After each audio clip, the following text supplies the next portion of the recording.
그리스도 안에서 사랑하는 성도 여러분, 이동훈 목사의 성경의 세계 시간 중 금요일에 들려드리는 이동훈 목사의 수상입니다. 오늘은 이동훈 목사의 책 읽기 네 번째 첼로 역정입니다. 존 버년이 작가입니다. 첫째, 첼로 역정은 17세기라는 기독교 역사의 변혁기에 영국의 존 버년이라는 신앙의 사람이 쓴 그리스도인 애독서이다. 성경 다음으로 많이 읽혀진 책으로도 유명하다.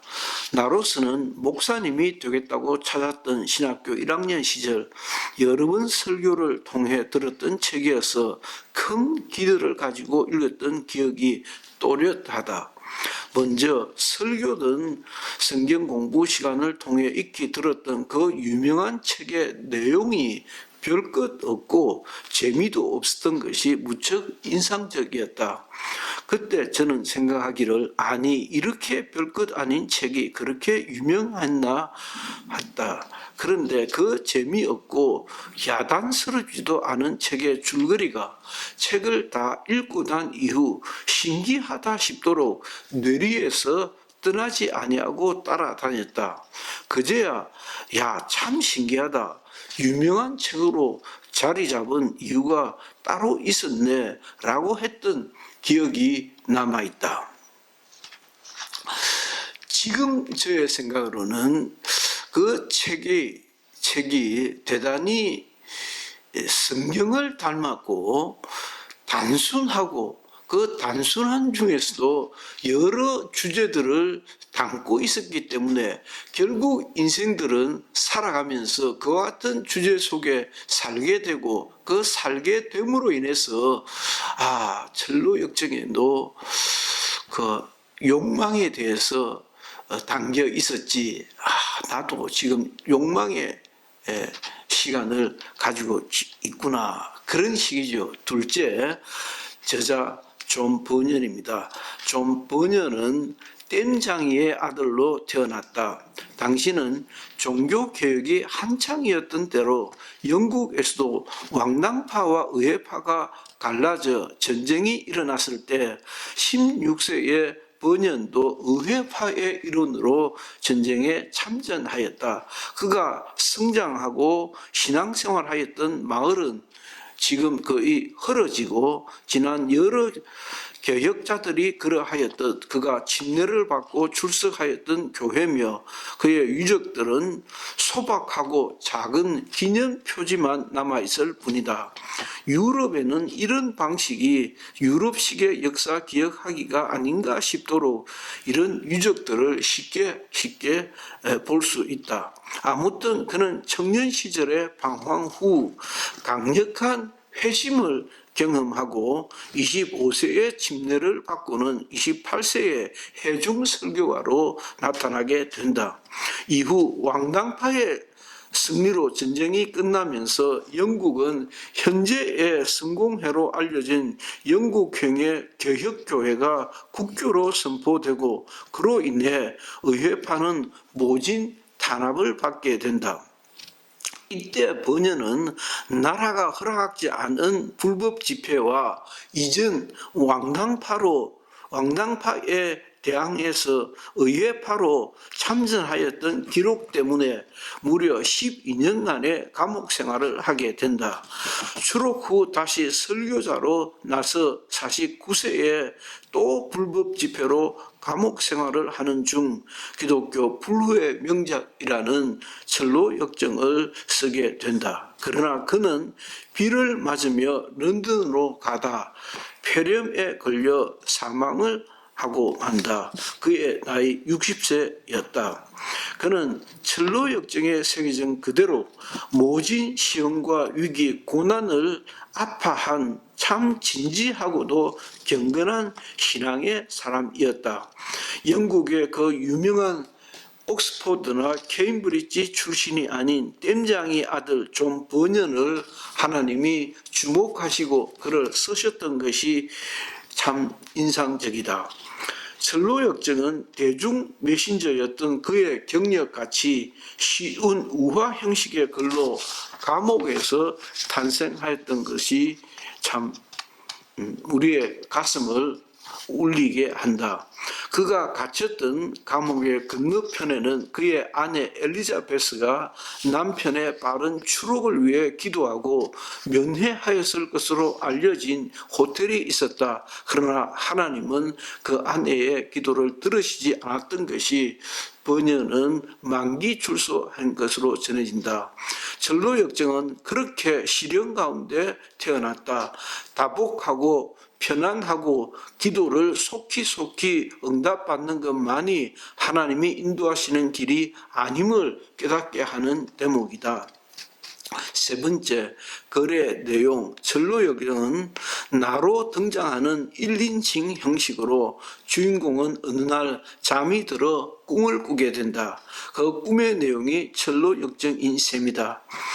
나는 무거운 짐을 지고 간다. 그리고는 책을 읽다 잠이 들어 꿈을 꾸고는 깨어 불안해하며 집으로 돌아가 가족들에게 곧 이 성은 멸망할 것이요, 이 멸망할 것이요를 장차 망할 수밖에 없는 성이라고 해서 장망성이라고 그렇게 우리가 부르곤 하지 않습니까?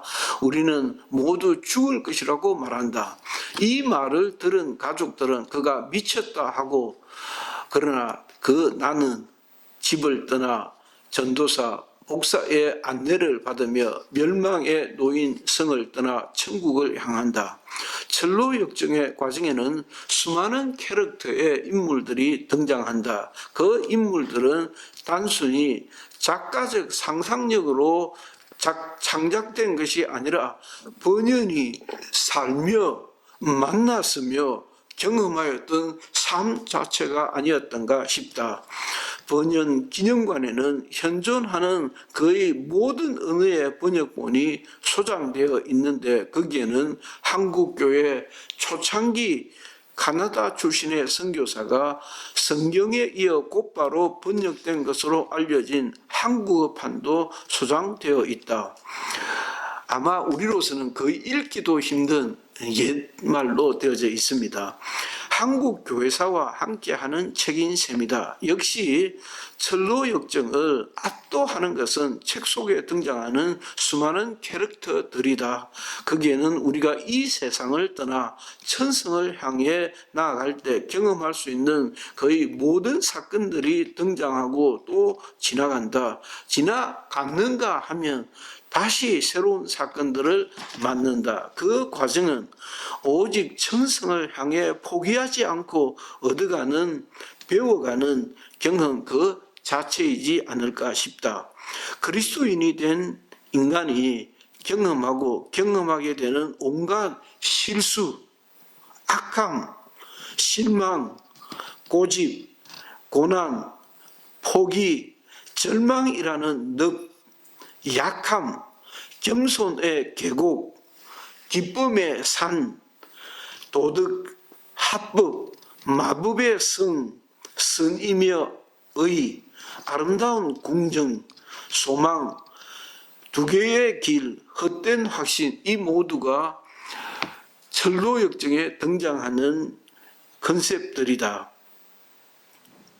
그러나 마침내 그 어렵게 달려온 길을 뒤로 하고는 즐겁게 노래하며 천성을 바라보고 올라간다. 그것이 끝입니다.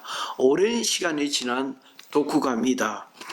대식이다 보니 가슴이 뭉클하다. 꼭 2021년 가을에 전 번영과 같이 이동훈 목사와 함께 일독을 권한다. 때로는 숨가쁜 순간들이 있을 것이고 절망에 나락에 떨어지는 시간들도 있을 것이고 또 절망을 건너는 시간들도 있을 것이다.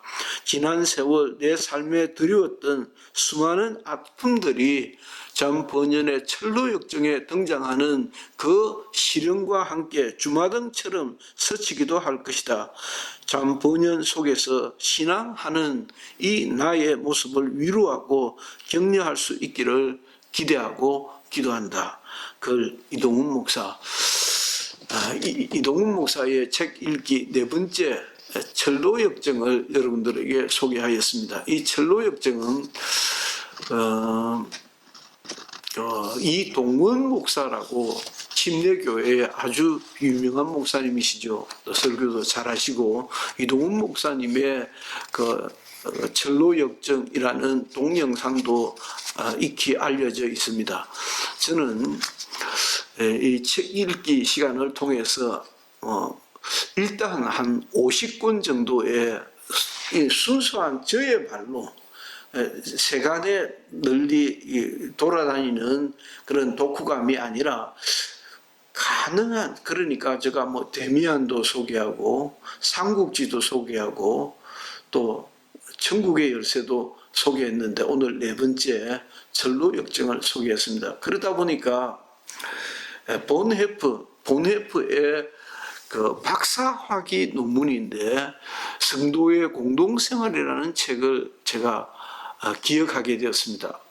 그걸 소개해야 되겠다 싶었는데 이렇게 책 소개를 해야 되겠다 싶으니까 순수한 저의 말로 제가 읽고 또 감동받았고 참 도전받았던 그런 자세로 그 본헤프의 성도의 공동생활은 본헤프가 혁명적 정치 일선에 나섰던, 그래하여 마침내 히틀러에 의해서 그 순교하게 되는 그 이전에 아주 대단한 정말 개신교 초유의 그런 똑똑한 신학자로 등장할 수 있었던 그런 시기에 박사학위로 논문으로 썼던 글입니다. 아주 정말 깊은 내용입니다. 그것도 여러분들에게 한번 소개해드리고 코바디스도 한번 소개해드리고 여러 가지 잘 알려져 있는 책들도 좀 소개해드릴까 합니다. 이동훈 목사의 책 읽기 시간이었습니다. 감사합니다.